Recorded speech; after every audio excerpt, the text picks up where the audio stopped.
எது நீ ஆழமா யோசிச்சுட்டு இருக்கிறியோ அது உங்ககிட்ட வந்துடும் தெரியுமா? கவனம். நீ எதை தேடிக்கொண்டிருக்கிறாயோ அது உன்னை தேடுகிறது.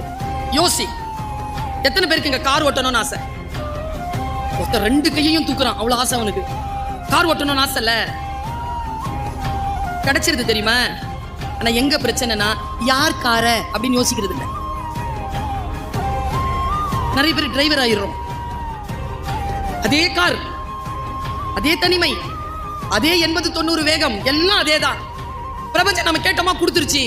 ஏன் கார, என் சொந்த சம்பாத்தியத்துல வாங்கின கார ஓட்டிட்டு என் போர்ட்டிகோல நான் வந்து நிக்கணும், ஸ்டேரிங் இப்படி இருக்கணும், என் கேபின் இப்படி இருக்கணும், நான் உள்ள வந்தா இப்படி இருக்கணும். நீ உனக்கு கிடைக்குதா இல்லையான்னு பாரு. நீ ஆழமா எதை டிசைர் பண்றியோ அந்த ஆழமான டிசைருக்கு பின்னாலே எவ்வளவு ஓடுகிறாயோ அந்த அளவிற்கான உழைப்பை இந்த பிரபஞ்சம் தரும் என்பதற்கு ரத்தமும் சதையுமாக நான் சாட்சியாக நிற்கிறேன். என்னாலே முடியும் என்றால் என் குழந்தையே உன்னால் ஏன் முடியாது?